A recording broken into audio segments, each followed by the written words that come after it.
Bienvenidos al video sobre semiología respiratoria. Palpación. Pregúntele al sujeto previamente si existe dolor espontáneo en alguna parte del tórax. Examine de último las áreas que previamente son dolorosas. Use la punta de los dedos para palpar las estructuras torácicas y los espacios intercostales, buscando inflamación, asimetría, abombamientos o retracciones y la presencia de dolor provocado. Observe la calidad y cantidad de masa muscular sobre la pared torácica, expansibilidad y elasticidad torácica. Puede realizarse con un abordaje posterior o un abordaje anterior. Abordaje posterior. Coloque sus manos sobre la región postolateral del tórax como si estuviera agarrándolo, con los pulgares a nivel de la 10ª costilla, apuntando hacia la columna. Traccione ligeramente hacia el centro la piel con sus manos, para tratar de acercar ambos pulgares, de manera que formen los lados de un ángulo abierto hacia abajo. Pide a la persona que respire profundamente y observe el movimiento de sus manos, la apertura del ángulo y la separación de sus pulgares, que se producen por la expansibilidad torácica a nivel de las bases. Amplexación. Fisiológicamente la elasticidad es mayor en el niño, menor en el viejo e intermedia en el adulto, lo cual explica la diferencia en la expansión torácica en cada uno.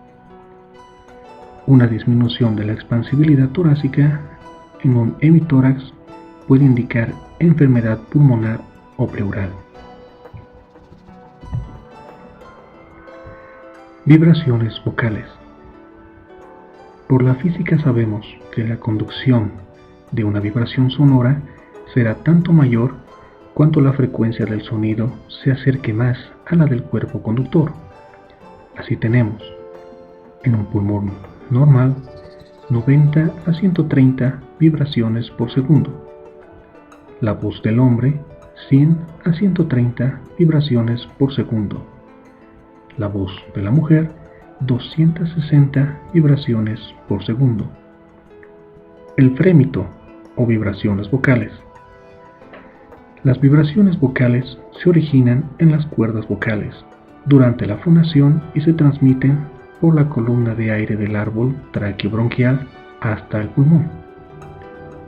Estas son vibraciones libres, originadas por un cuerpo elástico que tiene su propia frecuencia, las cuerdas vocales, y que hacen vibrar al pulmón con vibraciones forzadas que a él llegan.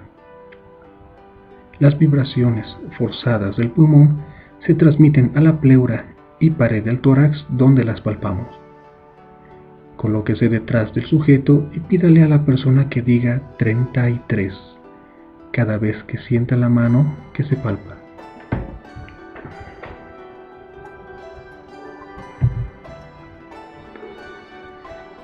Variación de las vibraciones vocales. Las vibraciones vocales pueden variar por la edad.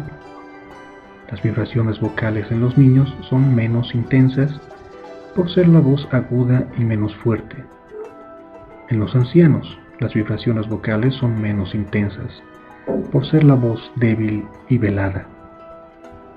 En los adultos son más intensas por ser la voz más grave y más fuerte. Variaciones por el sexo.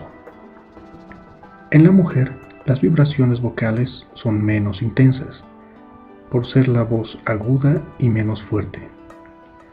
Variaciones por el tipo de voz. Las vibraciones vocales están en razón directa con la intensidad e inversa con el tono. Existe la llamada voz aguda o de cabeza y la voz grave o de pecho. Las vibraciones son mayores en la parte alta del tórax en personas de voz aguda y más intensas en la parte baja en personas de voz grave. Variación por la topografía. La localización topográfica de las vibraciones vocales es variable. A mayor grosor de la pared, menos vibraciones llegan a la mano que palpa, y viceversa.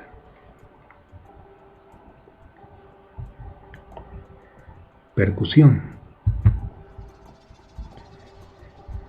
La percusión dígito-digital del tórax produce dos tipos de sensaciones. Primero, una sensación auditiva, que se debe a la sonoridad del pulmón. Segundo, la táctil, que se debe a la elasticidad del pulmón. Es una resistencia al dedo que aumenta a medida que disminuye el sonido normal de percusión. La percusión más utilizada es la dígito-digital. El oído percibe sonidos de 16.000 a 40.000 vibraciones por segundo.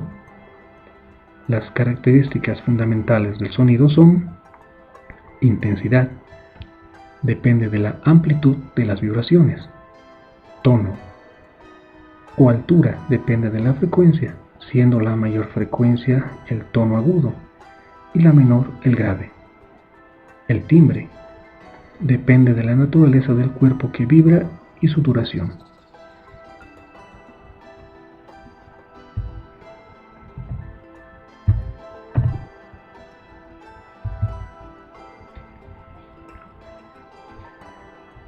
La vibración mayor o menor del pulmón depende de tres causas: el volumen del tejido que vibra, la densidad y la tensión.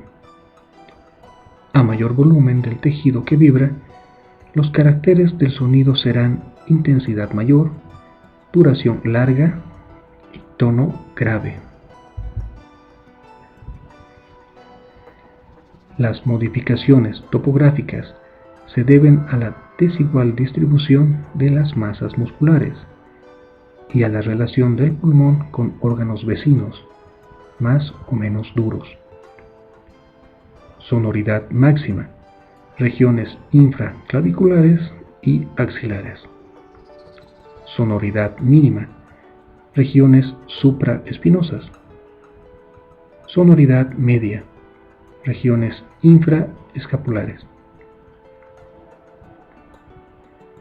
Plano anterior, primer y segundo espacios, sonoridad mayor. Segundo y tercer espacios en la mujer, submate o mate, por la presencia de las glándulas mamarias. Tercera costilla y tercer espacio izquierdo, submate, por la presencia del corazón. Cuarto y quinto espacio derecho, submate, por la presencia del hígado. Reborde costal izquierdo, hipersonoro, por la presencia de espacio semilunar de Traub, estómago.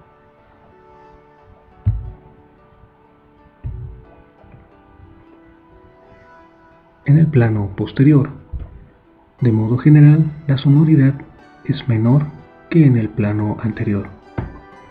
En la región escapular, la menor sonoridad. Región interescápulo-vertebral, la sonoridad es mayor. Región infraescapular, la sonoridad es máxima. Octavo espacio intercostal derecho, submate o mate, por la presencia del hígado.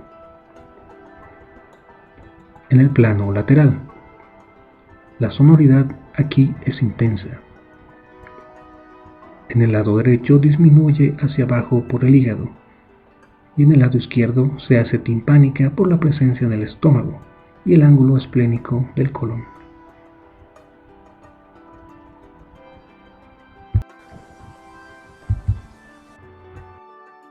Auscultación. Para auscultar la parte posterior del tórax, comience por los vértices y desciende sistemáticamente, comparando los sonidos en forma simétrica. El lugar donde se va a realizar la auscultación debe tener idealmente una serie de atributos: privacidad, ambiente tranquilo, silencioso, con temperatura agradable. a salvo de cambios bruscos de esta última y de ruidos exteriores. La auscultación del aparato respiratorio puede hacerse con el sujeto sentado, de pie o acostado, cuando se trata de un enfermo encamado, pero los objetivos se logran de forma óptima con la persona sentada. Debe hacerse sin interposición de ropa. Es un error auscultar por encima de la ropa, mucho más si la tela es de seda, porque se entorpece la auscultación y se pueden originar ruidos accesorios que pueden confundirse con ruidos respiratorios anormales.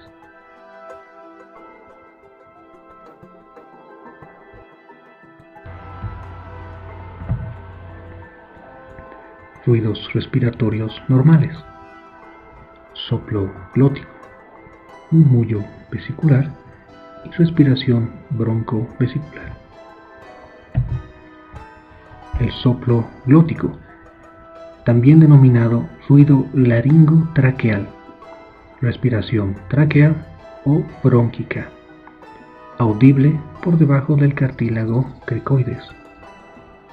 Caracteres fónicos: ruido intenso, inspiratorio y expiratorio, semejante a soplar por un tubo de mediano calibre, y se imita respirando fuerte con la boca entreabierta, poniendo la lengua en la bóveda palatina.